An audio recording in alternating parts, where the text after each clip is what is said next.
Ladies and gentlemen, today we're going to talk about the difference between traditional FERS, federal employees, and their counterparts in the federal government, special provisions. We're going to talk about the key differences. There's major differences in when, how you retire, the benefits, and when you have access to them. There's major differences. So whether you are a traditional FERS looking at potentially taking a special provision position or vice versa, it's important to understand the details, the differences between the two programs. And if you're not sure if you're special provisions or not, you're probably not special provisions. You're probably going to know if you're under it.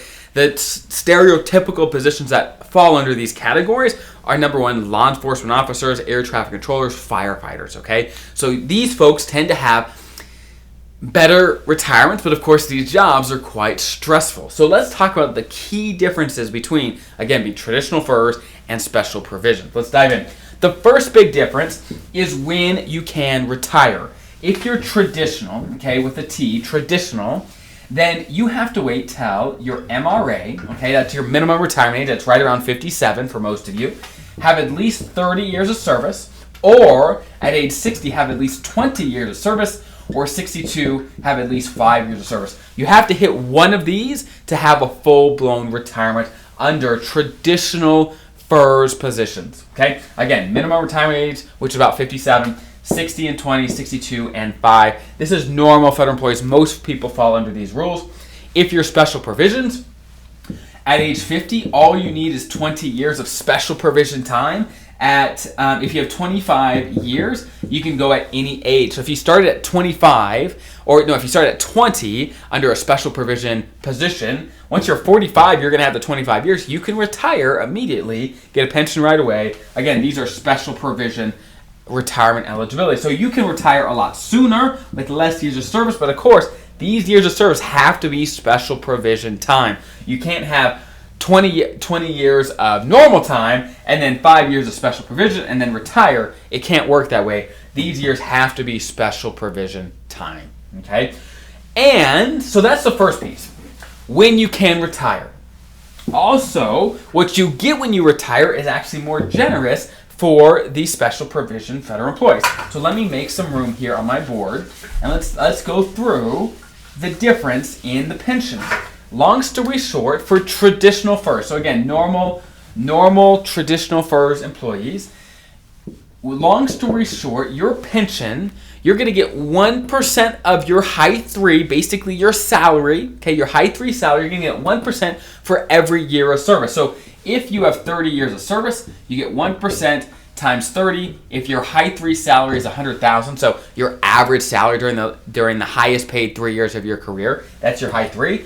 In this example, if you have 30 years of service and your high three is $100,000, your pension would be $30,000. Okay, 30 grand. You get 1% per year. Okay.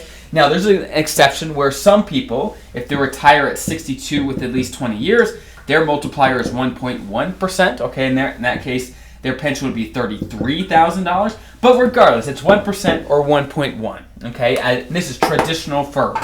Traditional FERS. Okay. Now, if you are special provisions, it is different. You actually get a more generous computation for at least the first 20 years. So if you are special, okay, special provisions, for the first 20 years of service, you get 1.7% multiplier, okay? So again, 20 years multiplied by 1.7 multiplied by your high three, whatever that happens to be, okay? In this case, that would be $34,000, okay? $34,000. And you only had to add 20 years to get that. In the previous example, the traditional FERS had about that, but it was after 30 years of service. And if you have an additional years above 20 as a special provisions, your pension will be bigger, but you only get 1% for additional years beyond 20 as a special provision. So again, normal folks have a multiplier of 1% or 1.1. Traditional FERS have 1.7 for the first 20, 1% for years after that. So long story short, special provisions can retire earlier and their pension calculations are more generous, but of course they do pay more into the retirement system as well for these extra benefits, okay? So that is how it's calculated, so they can retire a little earlier, their calculation is a little more generous, and there's a couple benefits that special provision federal employees have access to early. First is the FERS supplement. That's an additional payment you get on top of your pension if you retire before 62. I've got a whole video on this if you want to learn more about that. I've got a video for special provision specifically and for traditional FERS, so go check that video out. Again, it's an additional benefit you get on top of your pension if you retire before 62. Next, special provision federal employees can access their TSP early. Now, what do I mean by early?